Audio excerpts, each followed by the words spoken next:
pessoal, vamos então hoje a mais uma aula de triângulos retângulos.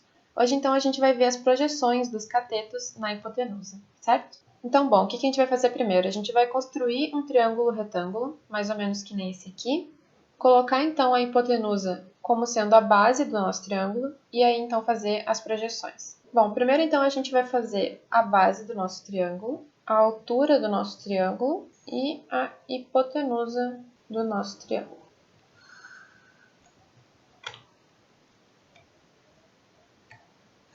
Bom, então a gente tem aqui um triângulo retângulo, certo? Agora o que a gente vai fazer? A gente vai identificar a nossa hipotenusa. Quem é a nossa hipotenusa?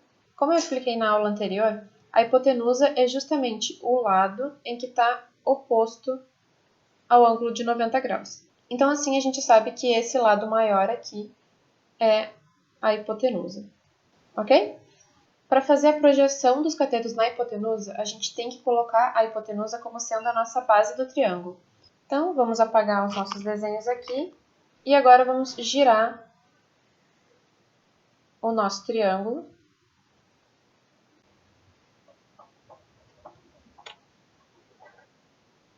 Agora que a gente já girou o nosso triângulo e colocamos a hipotenusa aqui embaixo, agora a gente vai olhar para os catetos, certo? Vamos imaginar uma coisa. Se eu tirar esse cateto daqui e lá em cima a gente tem um sol bem forte brilhando lá no pico, esse sol vai projetar uma luz nesse cateto, que esse cateto vai formar uma sombra, certo? Toda luz que pegar daqui para cá vai pegar em cima do cateto, como se fosse uma parede. Então essa sombra ela vai ser projetada na hipotenusa. É isso então que é a projeção do cateto. Ou seja, eu pego o ponto mais alto do meu triângulo, lembrando que a hipotenusa tem que ser a nossa base do triângulo. E assim que a gente pegou o ponto mais alto, a gente traça uma linha perpendicular com a hipotenusa, ou seja, que forma 90 graus com a base. E agora, dando zoom aqui no nosso desenho, vou botar isso aqui mais para baixo, a gente tem uma das projeções de um dos catetos.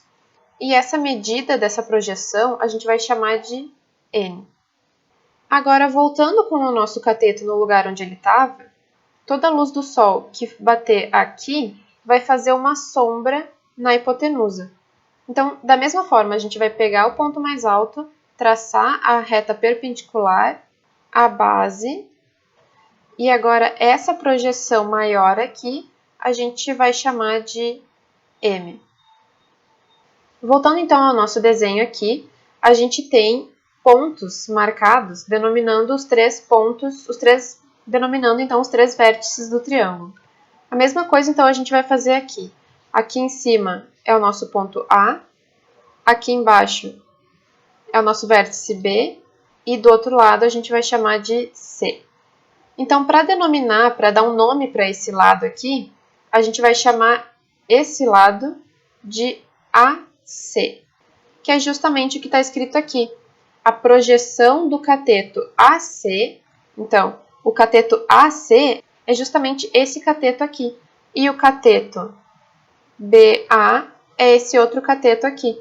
Então, no nosso desenho aqui, a gente tem que N é o tamanho da projeção do cateto AC em cima da hipotenusa. E M é a projeção do cateto BA em cima da hipotenusa, certo? Uma das coisas interessantes que aconteceu aqui é que a gente acabou criando outros dois triângulos retângulos a partir do triângulo retângulo inicial.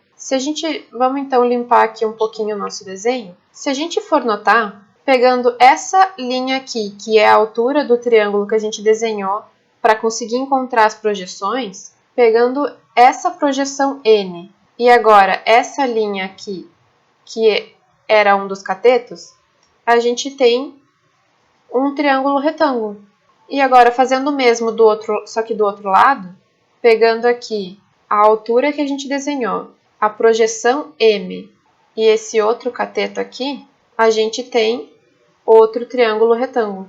E o mais interessante é que um dos catetos desse triângulo é exatamente a projeção e a hipotenusa é exatamente o cateto AC. Assim como nesse triângulo retângulo maior, a gente tem um dos catetos como sendo a projeção M e a hipotenusa desse triângulo como sendo o cateto BA do nosso triângulo retângulo anterior, certo? Essa é a videoaula de hoje, espero que vocês tenham aprendido e gostado.